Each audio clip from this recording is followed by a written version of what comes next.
یہ بھی مجھے گواہ ہے۔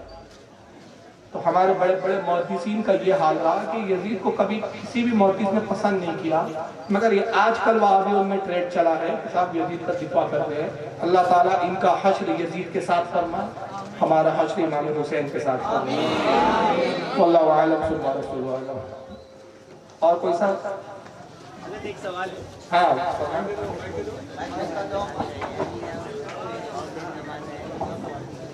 بول رہے حضرت ڈاکٹر محمد طاہر القادری صاحب کے بارے میں اہل سنت کا کیا موقف ہے؟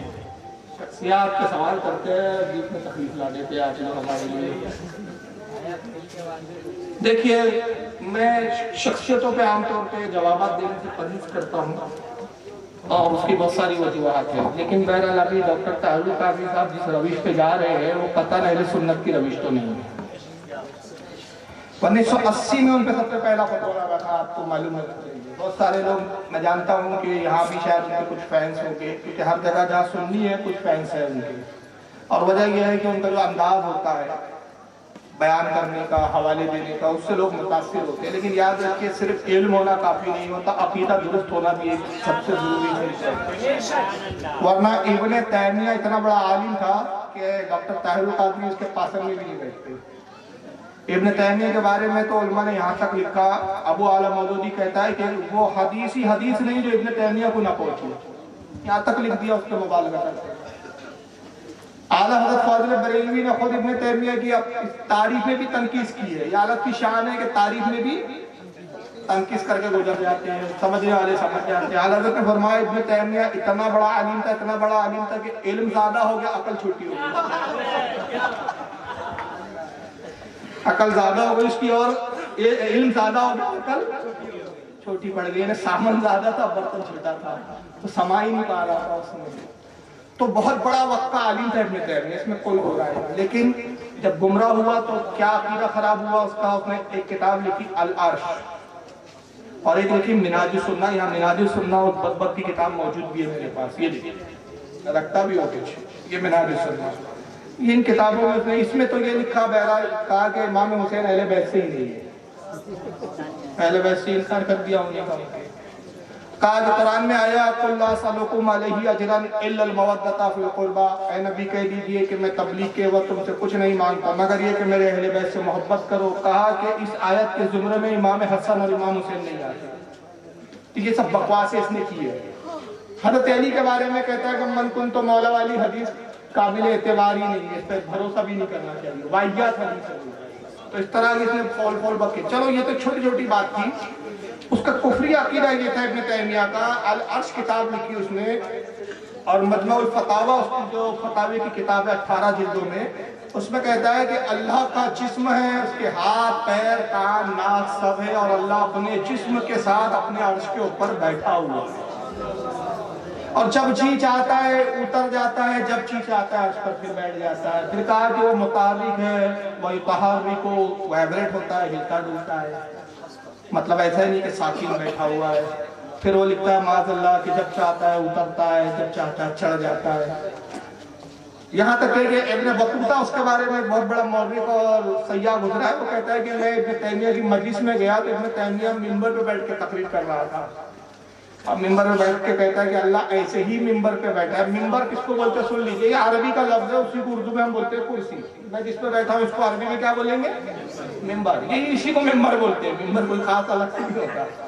ابن تیمیہ کرسی پہ بیٹھا ہوا تھا، کہا دیکھو جیسے میں اس کرسی پہ بیٹھا ہوں اللہ ٹھیک ایسے ہی کرسی پہ بیٹھا ہوا ہے۔ پھر کرسی سے ابن تیمیہ اترا، کہا دیکھو جیسے میں اترا ہوں نا اللہ بھی عرش سے ایسے ہی اتر جاتا ہے۔ یہ وہ باطل عقائد تھے جس کی بنیاد پر علماء نے اس کے خلاف فتاوی دیے، بعد میں اس کو گمراہ کہا، بعد میں اس کو کافر کہا۔ یہاں تک کہ علامہ ابن حجر الہیثمی المکی الشافعی اس کے خلاف فتویٰ دیتے ہوئے اپنی کتاب فتاوی حدیثیہ صفحہ نمبر 18 پہ لکھتے ہیں کہ ابن تیمیہ کے بدترین عقیدے میں جو اس کی کتابوں میں یہ بھی عقیدہ ہے تو کہتا ہے کہ اللہ تعالیٰ جو ہے جسم رکھتا ہے، وہ جسمیتی اس کا جسم ہے، والانتقال وہ جگہ بھی بدلتا ہے، کبھی آج یہاں ہے تو ضروری نہیں یہیں رہیں گا، کل وہاں چلا جائے گا، پرسوں وہاں چلا جائے گا، نرسوں وہاں چلا جائے گا، والانتقال ہو جگہ بھی بدلتا ہے وہ۔ اور اس کا معاذ اللہ بدترین عقیدہ یہ ہے کہ کہتا ہے کہ اس کا جو ساخت ہے، اس کا جسم جو اللہ کا وہ عرش کے برابر ہے، وَأَنَّهُ بِقَدْرِ الْعَرْشِ، وہ ٹھیک عرش کے برابر ہے، وَلَا أَصْغَرَ وَلَا أَكْبَرَ، نہ عرش سے چھوٹا ہے نہ عرش سے بڑا، ٹھیک عرش کے برابر اس کا جسم ہے۔ تو وہ جسم کو مانتا ہے اللہ کی، معاذ اللہ۔ تو ابن تیمیہ اتنا بڑا علامہ تھا، لیکن باطل عقائد و نظریات کی بنیاد پر گمراہ بھی ہوا، بددین بھی ہوا، فتاوی بھی دیے گئے۔ میں اگر طاہر القادری صاحب کے بارے میں ایک جملہ کہوں، اس دور کے ابن تیمیہ ہے طاہر القادری، اس سے اچھی تشریح و تعریف نہیں ہو سکتی۔ اب آپ کہیں گے انہوں نے تو کوئی اللہ کے جسم کا بارے میں اعتقاد نہیں رکھا، لیکن بھلا ہی نہیں رکھا ہو، لیکن انہوں نے بہت سارے ایسے باتیں بیان کی ہے کہ جو کفر کی طرف لے جاتی ہے، بعض گمراہیت کی طرف لے جاتی ہے۔ اب ان کی ایک میں مزاحیہ خیز بات بتا دیتا ہوں، یہ باخدا اللہ رب العزت کی قسم ہے، پہلی بار میں اپنا ذکر کر رہا ہوں، ورنہ ان سے میں تفسیر بھی کرنا پسند نہیں کرتا۔ ان کا ہی بیان ہے، نیٹ پہ ڈلا ہوا، ایک جگہ کہتے ہیں کہ 7 سال تک خواب میں نے امام ابو حنیفہ سے پڑھا۔ کتنے سال تک؟ 7 سال تک۔ مجھے بتائیے غوث اعظم افضل ہے کہ طاہر القادری صاحب افضل ہے؟ تو اگر خوابوں میں پڑھنا ممکن تھا تو سرکار غوث اعظم اور رسول اللہ سے ڈائریکٹ خواب میں پڑھ لیتے، بغداد آنے کی ضرورت کیا تھی پڑھنے کے لیے؟ اور خواب ہمارے اپنے اختیار میں ہے، دیانتداری سے بتاؤ، تعصب کی عینک کو اتار کر۔ تعصب آپ کو پھر سمجھنے نہیں دیں گا۔ تعصب ہے اگر اللہ کے رسول کی حدیث ہے کہ کسی کی بہت زیادہ محبت بھی انسان کو اندھا بنا دیتی ہے۔ محبت بھی ایک حد ہوتی ہے، محبت تب تک جب تک سب کچھ ٹھیک، مجھے تب تک چاہیے جب تک میں اپنے بزرگوں کا وفادار ہوں۔ جس دن دیکھو بزرگوں کی بارگاہ میں گستاخ ہے، غدار ہے، کسی کام کا نہیں، دودھ میں مکھی کی طرح نکال کر دیا۔ یہی عادت کا پیغام ہے۔ عادت کی آخری وصیت جو ہے وصایا میں کہا، کوئی کتنا ہی عزیز ترین کیوں نہ ہو تمہارا استاد محترم کیوں نہ ہو، جس سے تم نے علم حاصل کیا، تب تک استاد ہے جب تک وہ رسول اللہ کی بارگاہ کا مؤدب ہے۔ تو نبی کی بارگاہ میں ذرا سا بے ادب پاؤ، دودھ کی مکھی کی طرح نکالے، پھر ہمارا استاد نہیں۔ کیوں؟ اس کی سب سے بڑی دلیل، ارے ہم اپنے استاد کی کیا تعظیم کریں گے، ہمارے استاد کی کیا ویلو۔ ابلیس تو جبریل کا استاد تھا، میکائیل کا استاد تھا، اسرافیل کا استاد تھا، فرشتوں کو پڑھاتا تھا، مگر آدم کی توہین کی، یہی وہ فرشتے جو اس کو جوتے لگاتے ہیں۔ اب نہیں دیکھتے کہ یہ استاد محترم تھے ہمارے، ہم کو پڑھایا کرتے تھے۔ استاد تب تک ہے جب تک عقیدہ درست ہے۔ اب مجھے یہ بتائیں آپ دیانتداری سے، تعصب کو بالا طاق رکھتے ہوئے، کہ کیا کسی انسان کے اختیار میں ہے کہ جب چاہے خواب آ جائے، جب چاہے خواب بن جائے؟ خواب اختیار نہیں ہے۔ اور پھر ایک خواب روزانہ مسلسل 7 سال تک، تو ایسا ہوتا تھا کہ طاہر صاحب اپنی بیگم سے کہتے تھے، بیگم بستر بچھاؤ، رات کے 1:30 بجنے ہیں، خواب آئیں گا امام ابو حنیفہ پڑھانے آنے والے ہیں، اب سونا مجھے۔ 7 سال مسلسل خواب میں پڑھتے رہے۔ سوچنے کی بات ہے، چلو اب آپ نے پڑھ لیا، اس کے بعد پھر وہ دوسرا خواب بیان کرتے، کہتے 9 سال میں نے امام ابو حنیفہ سے خواب میں پڑھا۔ ہم سمجھ نہیں پا رہے ہیں کہ پہلے 7 کا پھر 9 کا، تو 7 والی بات صحیح ہے کہ 9 والی بات صحیح ہے؟ چلو یہاں ہم تعویل کر دیں گے کہ بھائی سبقت لسان میں ایک جگہ 7 نکل گیا اور ایک جگہ 9 نکل گیا، ہو جاتی ہے غلطی آنکڑوں میں، چلو ٹھیک ہے۔ آپ نے 7 پڑھا یا 9 سال پڑھا؟ پھر کہتے ایک مرتبہ غوث پاک میرے خواب میں آیا، اور غوث پاک جب خواب میں تشریف لائے تو میں نے کہا کہ حضور، اللہ کے رسول صلی اللہ علیہ وسلم نے اپنا لعاب دہن جو آپ کو دیا تھا اس کا حصہ مجھے چاہیے۔ کس کی مجال ہے جو یار حصہ مانگے غوث پاک سے؟ غوث پاک سے حصہ، وہ واقعہ کیا ہے پہلے واقعہ سمجھوں گے تو آپ کو یہ بات سمجھ میں آئے گی۔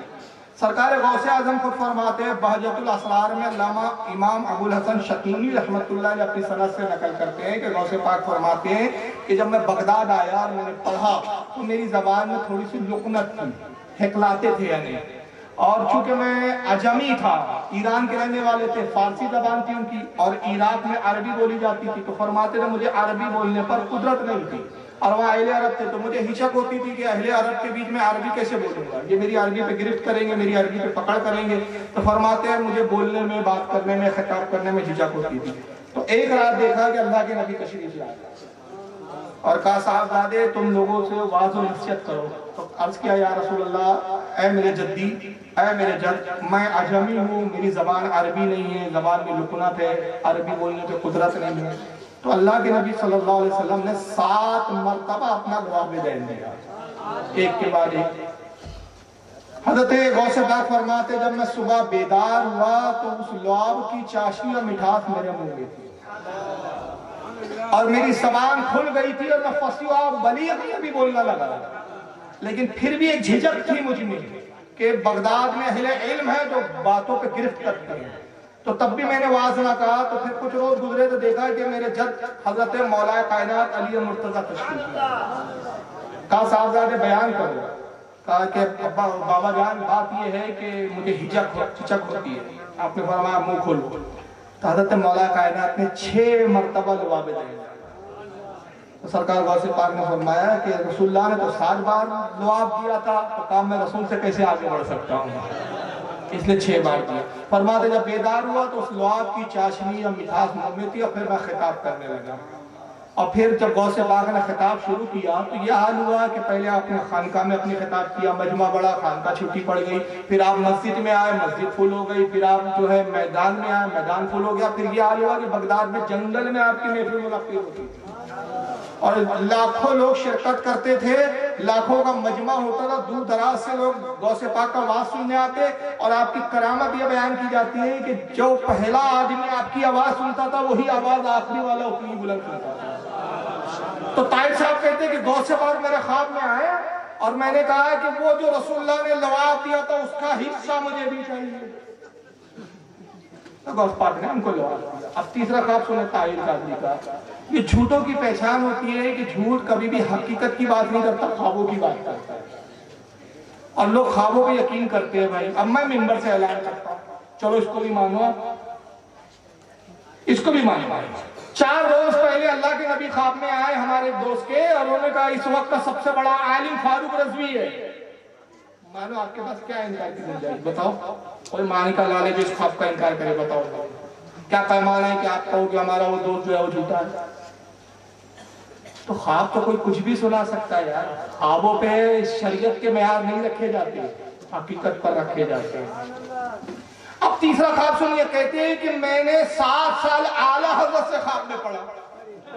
اب ہم حیران ہو گئے کہ جو شخص غوث اعظم کا تبرک لے، امام ابو حنیفہ سے پڑھ لے، امام ابو حنیفہ سے پڑھ لے، اس کو اعلیٰ سے پڑھنے کی کیا ضرورت پڑ گئی؟ تو یہ تو ایسا ہوا کہ کوئی کہے میں یونیورسٹی میں چلا گیا اور اب KG 1 میں پڑھنے آیا ہوں۔ اس سے بڑا احمق ہوں گا کوئی؟ ارے کہاں امام اعظم ابو حنیفہ اور کہاں اعلیٰ حضرت؟ غلام اعلیٰ حضرت امام ابو حنیفہ، ان کے مسلک کے مقلد ہے اعلیٰ حضرت، ہمارے اعلیٰ حضرت ہے، لیکن امام ابو حنیفہ کے تو شاگردوں کی سب میں آئیں گے نا۔ امام ابو حنیفہ امام اعظم سے تو نہیں بڑھ سکتے، مجتہد سے تو آگے نہیں جائیں گے۔ تو جب آپ نے 7 سال امام ابو حنیفہ سے پڑھ لیا تو اعلیٰ حضرت سے پڑھنے کی کیا ضرورت پڑ گئی؟ اور تیسرا میں اپنی طرف سے سوال کرتا ہوں، آپ نے امام اعظم ابو حنیفہ سے پڑھا 7 سال، تو آپ نے خواب میں امام ابو حنیفہ کو دیکھا نا، غوث پاک کو دیکھا، اعلیٰ حضرت کو دیکھا، یہ 3 آپ کے استاد ہیں بڑے بڑے خوابوں والے۔ تو برائے کرم طاہر، ڈاکٹر طاہر صاحب یہ بھی تو بتا دیے تینوں استادوں کی داڑھی کتنی بڑی تھی؟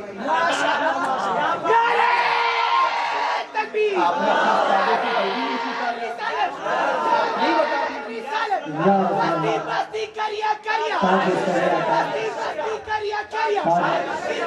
یہ 3 تو مساق بنا ہے۔ خود ان کا تضاد بتاؤں آپ کو میں، جس نے امام ابو حنیفہ سے پڑھا اس کی کتابوں میں تضاد ہے بھائی۔ علامہ آصف جلالی صاحب پاکستان کے جب انہوں نے طاہر صاحب کی پکڑ کی نا ان کی کتابیں، طاہر صاحب کو مجبور ہو کر ایک بیان لینا پڑا، انٹرنیٹ پہ بیان ڈھلا ہوا ہے۔ پہلے کہتے تھے اس دور کا میں کثیر التصانیف عالم ہوں، یعنی میں نے سب سے زیادہ کتابیں اس دور میں نے لکھی، اتنے 100 کتابیں میں نے لکھی، اتنی 100 میں نے کتابیں لکھی ہے۔ تو جھوٹ اتنا بولتے ہیں صفائی سے کہ اللہ کی پناہ، اللہ ان کی مغفرت کرے، ان کو توبہ کی توفیق دے۔ ہمارے دوست ہے ISI کر رہے تھے اور ابھی پڑھاتے ہیں، وہ IS جو کرتے ہیں لڑکے IS اس کو پڑھاتے ہیں۔ تو ہمارے دوست وہ طاہر صاحب کے زمانے بڑے فین تھے، تو ایک مرتبہ وہ آئے طاہر صاحب کی ایک ویڈیو کلپ لے کے موبائل میں، کہا فاروق صاحب دیکھو طاہر صاحب کو آپ پسند نہیں کرتے یار، دیکھو طاہر القادری صاحب کا کارنامہ۔ ہم نے کہا بتاؤ یار کیا کارنامہ ہے؟ تو میں سننے لگا، کلپ میں طاہر صاحب ایک کتاب دکھاتے ہیں، کہتے ہیں یہ کتاب جس میں میں نے امام اعظم ابو حنیفہ کے اساتذہ کے نام جمع کیے، اور 1300 سال میں یہ واحد پہلی کتاب ہے جس میں ان کے نام لکھے گئے، آج تک کسی نے اس کو لکھا نہیں۔ میں نے اپنی لائبریری سے الحمدللہ میرے گھر میں بھی 6000 کتابیں حدیثوں کی ساری تفاسیر سب ملا دیا۔ میں نے اپنی کتاب سے لائبریری سے کتاب نکالی، میں نے کہا یہ سمیر نام تھا ہے وہ لڑکے کا، میں نے کہا سمیر یہ کتاب ذرا دیکھو کا کہا نہیں مجھے نہیں معلوم، یہ تو عربی میں لکھ رہی ہے۔ میں نے کہا یہ نام پڑھو، تو اس نے نام بڑے مشکل سے پڑھا، تو ایک امام کا نام تھا، ابھی ذہن میں نہیں ہے میرے نام، کیونکہ ابھی اچانک سوال ہوا ہے، میں تیاری سے تھوڑی آیا اس کی۔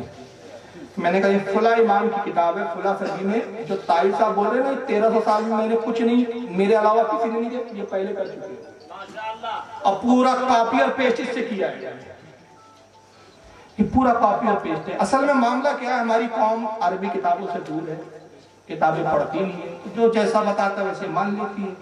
اب ان کا تضاد میں چھوٹا سا بتا رہا ہوں، ایک طرف انہوں نے تقریر کی اور ابو طالب کو مومن ثابت کر دیا، ان کا تضاد دیکھ کے طاہر صاحب کا شیعوں کے بیچ بیٹھ گئے، جیسا دیش ویسا دیش، شیعوں کے بیچ بیٹھ کے تقریر کر رہے ہیں وہ، اور شیعوں کے بیچ بیٹھ کے انہوں نے ابو طالب کو مومن ثابت کیا کھیچتان کا۔ اور پھر ان کی ایک بڑی ضخیم کتاب ہے جس کا نام ہے عید میلاد النبی۔ کیا نام ہے کتاب کا؟ عید میلاد النبی۔ ملتی ہے مارکیٹ میں بہت آسانی سے، بلکہ بہت سارے جو منہاجی حضرات ہیں ان کے پاس ہوں گی یہ کتاب، دیکھ لے ہو جا کے۔ اور وہ تقریباً نیٹ پر ڈلی ہوئی ہے جس میں ابو طالب کو مومن ثابت کر رہے ہیں، اور اس کے بعد سے جو بوال ہوا آج سنیوں میں بوال چل رہا ہے، سمجھ نہیں رہا ہے کہ ایسا اہل سنت کو تفریق میں بانٹا ہے نہیں۔ عید میلاد النبی کتاب میں خود ایک سوال اٹھاتے ہیں کہ وہابی اعتراض کرتے ہیں، خود ہی سوال اٹھا رہے ہیں طاہر صاحب، کسی نے پوچھا نہیں ہے ان سے، کہتے ہیں کہ وہابی اعتراض کرتے ہیں کہ تم نبی کی میلاد مناتے ہو، تو نبی کی میلاد منانے پر کیا بشارت ہے؟ تو ہم بخاری کی حدیث پیش کرتے ہیں کہ ابو لہب نے حضور کی میلاد منائی، اور اس کی ایک لونڈی تھی سعیدیہ، وہ آئی خوشخبری دینے، تو ابو لہب نے انگلی سے اشارہ کیا، صحیح بخاری میں حدیث موجود ہے، آپ نے پڑھا بھی ہوگا، تو انگلی سے اشارہ کیا، کہا جا سے تو آزاد ہے، سعیدیہ کو اس نے آزاد کیا، اور پھر وہ مر گیا ابو لہب۔ تو خواب میں کسی نے دیکھا، دیکھنے والے بھی حضور کے چچا عباس تھے، وہی مان لیا۔ آج ابو لہب کیا حال ہے تیرا، کیا گزری تجھ پر؟ کہا کوئی راحت میں نے پائی نہیں، مرنے کے بعد سخت عذاب میں ہوں، مگر یہ کہ پیر کے دن رسول اللہ پیدا ہوئے، میں نے حضور کی میلاد اور پیدائش کی خوشی میں اپنی لونڈی کو اشارے سے آزاد کیا تھا، اور جس انگلی سے میں نے اشارہ کیا تھا وہ انگلی میرے منہ میں ڈال دی جاتی ہے، اور اس انگلی سے کچھ پانی آتا ہے، میں پیتا ہوں، اور ہفتے بھر کی اس سے پیار نہیں۔ یہ صحیح بخاری ہے۔ تو طاہر صاحب کہتے ہیں کہ اس پر وہابی اعتراض کرتے ہیں کہ قرآن میں تو ہے کہ کافروں کے لیے سخت عذاب ہے، کافروں کے لیے سخت عذاب ہے، تو ابو لہب جب کافر ہے تو اس کو عذاب میں کیسے راحت دی جا سکتی ہے، کافر کے عذاب میں کمی کیسے ہو سکتی ہے؟ تو طاہر صاحب کہتے ہیں کہ اس کو سمجھنے کے لیے آؤ بخاری اور مسلم کی حدیث دیکھو۔ اب بخاری مسلم کی حدیث خود لا رہے ہیں، اب بھول گئے کہ میں ابو طالب کا ایمان ثابت کر کے آیا ہوں۔ کہتے ہیں کہ ابو طالب کفر کی حالت میں مرے، اور اللہ کے نبی سے حضرت عباس نے پوچھا کہ یا رسول اللہ آپ کا چچا ابو طالب آپ کی بڑی مدد کرتا تھا، بڑی نصرت کرتا تھا، آپ کے لیے کافروں سے لڑتا تھا، آپ نے اس کو مرنے کے بعد کیا فائدہ پہنچایا؟ تو اللہ کے نبی نے کہا کہ اپنے کفر کے سبب میں نے اس کو گردن تک آگ میں ڈوبا ہوا دیکھا، میں نے یہ مدد کی کیونکہ وہ میری مدد کرتا تھا، تو میں نے صرف اتنی مدد کی کہ اس کو کھینچ کر تخنوں تک کی آگ میں کر دیا۔ اب جہنم کا سب سے کم عذاب ابو طالب پر ہے، میرے چچا پر، یہ میں نے اپنی نصرت کی وجہ سے اس کو فائدہ پہنچایا۔ طاہر صاحب بھول گئے کہ بھائی جس کو آپ مومن ثابت کر رہے ہیں، یہاں میلاد ثابت کرنے کے لیے اسی کو کافر بھی ثابت کر رہے ہیں، اور یہ بتا رہے ہیں کہ حضور کی محبت کی بنیاد پر کافر کے عذاب میں کمی ہو جاتی ہے، یہ تضاد۔ اور جو ان کا ایک سب سے بڑا معاملہ تھا جس پر بڑا وبیلہ مچا، جب انہوں نے منہاج القرآن تحریک شروع کی تو انہوں نے خواب بیان کیا، اس کو پوری خوابوں کی بارات ہے۔ کہتے ہیں کہ خواب یہ دیکھا کہ اللہ کے نبی تشریف لائے اور حضور بڑے ناراض ہو کر جا رہے ہیں، تو تو میں نے دیکھا کہ رسول اللہ کے چہرے پہ ناراضگی ہے. میں نے کہا یا رسول اللہ آپ پاکستان آئے رکے نہیں جا رہے. کہا طاہر القادری چھوڑ دو ہمیں جانے دو, اب ہم پاکستان کبھی نہیں آئے. ارے بھائی وہ نیٹ پر ڈالا ہے, ان کا ویڈیو ہے بھائی. مطلب میں کوئی لنگرانی نہیں سنا رہا ہوں. اگر انہیں سب دیکھنے کے بعد بھی کسی کی آنکھ نہ کھلے تو اس کو نابینا اور اندھا ہی بولا جائے. کہتے ہیں طاہر القادری میں بہت ناراض ہوں, مجھے چھوڑ دو, مجھے جانے دو, میں پاکستان کبھی نہیں آؤں گا. کہا یا رسول اللہ پاکستان سے چلے جائیں گے روٹ کر تو پاکستان تباہ ہو جائے گا, برباد ہو جائے گا, حضور ایسا نہ کریں. کہا نہیں طاہر القادری, یہ پاکستان والوں نے میرا دل بہت دکھایا, بہت تکلیف پہنچائی میرے دل کو, بہت ستایا ان لوگوں نے, میرے قلب کو بڑی تکلیف پہنچائی. میں نے کہا یا رسول اللہ نہیں جانے دیں گے, حضور آپ چلے گئے پاکستان تباہ ہو جائے گا. کہا نہیں طاہر القادری تم نہیں جانتے کہ پاکستان کے میں تنظیموں سے ناراض ہوں. دیکھو مکاری بھی دیکھو طاہر صاحب کی, شیعوں سے ناراض نہیں ہو آتے ہو, وہابیوں سے ناراض نہیں ہو پاکستان کے. حضور کن سے ناراض ہے وہاں پر؟ کہا میں سنی تنظیموں سے ناراض ہوں, یہاں کے مشائخ سے ناراض ہوں, میں یہاں کے علماء سے, سنی علماء سے ناراض ہوں, میں اہل پاکستان سے ناراض ہوں. طاہر صاحب سے ذرا میں گزارش کر کے پوچھنا چاہتا ہوں, اگر میری آواز جائے, اگر آپ نیٹ پہ ڈالیں, طاہر صاحب یہ اہل پاکستان میں کون کون ہے, ذرا ان کے نام زد کر دیجیے ان شخصیات کو. کیا اہل پاکستان میں بابا فرید نہیں ہے؟ کیا اہل پاکستان میں داتا گنج بخش لاہوری نہیں ہے؟ کیا حضرت شہباز قلندر نہیں ہے؟ کیسے کیسے اولیاء نہیں ہے پاکستان میں بھی بھائی؟ ایک تو ہے سب سے ناراض ہے اللہ کے رسول, سب سے ناراض. اور ناراض ان کی وجہ کیا ہے وہ بھی سنیں, کتنی بچکانی وجہ بتاتے. تو میں نے کہا یا رسول اللہ آپ اہل پاکستان سے کیوں ناراض ہیں, یہاں کے علماء سے کیوں ناراض ہیں, یہاں کی سنی تنظیموں سے کیوں ناراض ہے؟ کہا طاہر القادری انہوں نے مجھے دعوت دی اور مجھے کھانا تک نہیں کھلایا, مجھے دعوت دے کے بلایا, مجھے کھانا تک نہیں کھلایا, مجھے پوچھا تک نہیں, کوئی مجھے لینے تک نہیں آیا. مجھے کیا لنترانی قصے سنا رہے ہو یار, شرم کرو, ڈوب مرو چلو برپان مارو. کہا طاہر القادری چھوڑ دو, بالکل اب ہم آئیں گے نہیں ناراض ہے. تو کہتے طاہر صاحب جو میں حضور کے قدموں میں گر گیا, سرکار کے قدموں میں لوٹ پوٹ ہونے لگا, بچوں کی طرح دکھتانے لگا, یا رسول اللہ نہیں جائیں گے, یا رسول اللہ نہیں جائیں گے. سارے نوٹنکی رو بھی رہے, جتنے سننے والے بیٹھے رہے وہاں سب رو رہے ہیں. کوئی اس میں ایک ایسا سمجھدار نہیں جو کھڑے ہو کے پوچھے کہ حضرت کیا تم آپ کس سے لنترانی سنا رہے ہو یار, کچھ تو ڈھنگ کی تو بات کرو, کچھ لاجیکل تو بات کرو. ڈاکٹر کی ڈگری ہے آپ کے پاس, PhD ہولڈر ہے آپ, LLB بھی کیا ہے آپ, لا کے آپ پروفیسر رہے ایک زمانے میں, قانون پڑھایا آپ نے, بچکانی باتیں کر رہے ہو, عوام میں ڈبرو گھما رہے ہو چندے کے لیے, صرف چندے اور دھندے کے لیے. کیا ہے کوئی پوچھنے والا نہیں, سب رو رہے ہیں, یہ بھی رو رہے. طاہر صاحب نے کہا یار نہیں جانے دیں گے, نہیں جانے دیں گے. تو کہتے طاہر صاحب کہ جب میں نے بہت عاجزی کی, گڑ گڑایا, خوشامد کی, تو پھر حضور کے چہرے پر کچھ شفقت آئی, کچھ نرمی آئی. کہا اچھا طاہر تم اتنی ضد کرتے ہو تو ٹھیک ہے, ہم تمہارے کہنے پر اب جو ہے رک جاتے ہیں کچھ دن پاکستان, پھر آتے رہیں گے, مگر ہماری ایک شرط ہے, ایک وعدہ. کہا یا رسول اللہ جو کچھ ہمارے بس میں ہوگا ہم کریں گے سرکار. کہا نہیں طاہر القادری تمہارے بس میں ہے, تم وعدہ کر لو. اچھا حضور میں وعدہ کرتا ہوں. طاہر صاحب کہتے ہیں کہ میں نے حضور کی ذات پر بھروسہ اور اعتماد کر کے وعدہ کر دیا. تو جب میں نے وعدہ کیا تو حضور نے فرمایا کہ طاہر تم نے وعدہ کر لیا, میرا دل خوش ہو گیا. تو وعدہ کیا کیا؟ کہا وعدہ کر لو, وعدہ یہ کہ اب جب بھی میں پاکستان آؤں گا تو ہوٹل میں ٹھہرنے کا انتظام تم ہی کرو گے. حضور کو ہوٹل میں ٹھہرائیں گے, مذاق نہیں تو کیا ہے, ہوٹل میں ٹھہرنے کا انتظام تم کرو گے, اور جو فلائٹ کا خرچہ ہے وہ بھی تم دو گے. فلائٹ سے آئیں گے حضور صلی اللہ علیہ وسلم, اور جہاں جہاں پاکستان میں میں گھوموں گا اس کی بس کا کرایہ بھی تم دو گے. یعنی حضور کو گھمائیں گے بھی تو بس سے گھمائیں گے, کار میں نہیں گھمائیں گے. اس پر توصیف الرحمان نے رد کیا. وہی توصیف الرحمان جس کا میں رد کر رہا ہوں, جس کی اوقات نہیں کہ ہم سے بات کرے, مگر ایسے قصے اور منگڑت باتوں کی وجہ سے ایسے وہابیوں کو منہ بولنے میں منہ کھلتا ہے. اس نے بھی مذاق اڑایا, کہا بریلیوں تمہارا ایک طرف تو عقیدہ یہ ہے کہ رسول اللہ ہر جگہ حاضر و ناظر ہے, جو حاضر و ناظر ہوتا باولے. یہ اس کے جملے سنا رہا ہوں, میرے جملے نہیں ہے, یہ بھی نیٹ پہ ڈلے. طاہر القادری کو بولتا ہے ارے باولے, جس کو حاضر و ناظر بولتے ہیں اس کو پلین میں آنا نہیں پڑتا, جو ہر جگہ موجود ہو اس کو آنے کی ضرورت نہیں, جانے کی ضرورت نہیں. اور جو نبی صلی اللہ علیہ وسلم آئے تھے تو وہ کیا وہابیوں کی ایئر لائنس تھی کہ سنیوں کی ایئر لائنس تھی؟ ساری ایئر لائنس تو ہماری ہے. سعودیہ سے جب مدینے سے آئے تو, اور کہا کہ وہ ہوٹل کا پتہ ہمیں بھی بتا دو جہاں حضور کو ٹھہراتے ہو, یار سارے سنی وہابی کے جھگڑے حضور سے مل کر ہی حل کروا لیں گے کہ بھائی کون صحیح اور کون غلط.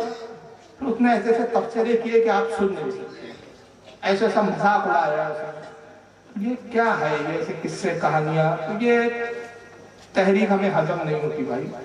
وہ علم رکھتے ہیں، میں اس کا انکار نہیں کرتا، طاہر القادری کو بہت علم ہے، لیکن علم وہی وہاں تک کہ ٹھیک ہے بھائی کہ جہاں تک نفع بخش ہو، اور وہی علم جب وہ زوال بن جائے تو پھر کسی کام کا نہیں۔ ہمارے ہاں اگر ہم علم کی قدردان ہوتے تو پھر وابیوں کے بھی تو آدمی ہے نا، پھر ہم ان کی عزت کیوں نہیں کرتے؟ عقیدے کی بنیاد پہ نہیں کرتے، علم ہی تھوڑی دیکھا جاتا ہے، پہلے تو عقیدہ دیکھا جاتا ہے۔ چلیے بس آخری میں ختم کریں گے بھائی۔ السلام علیکم۔ وعلیکم السلام۔ میں صاحب سوال تھا کہ سیاہ کیا ہوتا ہے؟ جی سیاہ ماتمدار کیا ہوتا ہے؟ ماتم کرنا ارے یار ایسا سوال کر رہے جس پر گھنٹوں ملنا پڑتا ہے۔ میری ابھی ایک نیٹ کی تقریر ہے ماتم کے تعلق سے، سن لیا۔ اچھا نیٹ میں تقریر ہے ماتم کے تعلق سے، سن لیا۔ میرا سوال یہ ہے جی رکھتے ہوئے جائیے۔ السلام علیکم حضرت، میرا نام سید فرحان علی قادری ہے۔ میرا ایک سوال یہ تھا کہ آپ کا ایک نیٹ میں تقریر ڈلا ہوا ہے عورتوں کا مسجد میں جانا کیسا، تو میں نے بہت سارے اہل حدیثوں کا رد کیا آپ کی تقریر دکھا کے۔ جی تو اس میں آپ نے جو دلیل دی تھی کہ حضرت عمر فاروق نے عورتوں کو مسجد میں جانے سے منع کر دیا، جی جی تو جب انہوں نے منع کیا تو عورتیں حضرت عائشہ کی بارگاہ میں گئیں، پھر وہی صحیح مسلم والی روایت ہے صحیح بخاری میں جی، اور مسلم میں بھی میں نے پڑھا تھا اس میں، تو اس میں کیا ہے کہ حضرت عمر فاروق کا نام نہیں ہے اور نہ ہی عورتوں کا ذکر ہے۔ تو اب میرے کو ان لوگوں نے پریشان کر دیا کہ حضرت عمر فاروق کا نام دکھاؤ کہ کہاں حضرت عمر کس کتاب میں لکھا ہوا ہے۔ اس سے بڑا کوئی جاہل نہیں ہے، حدیث کے لیے شرح دیکھنی پڑتی ہے، فتح الباری اس کی شرح ہے امام اسقلانی کی، اور یہ وہابی بھی اس چیز کو مانتا ہے، لیکن کیا ہے صرف آپ کو پریشان کرنے کے لیے مکاری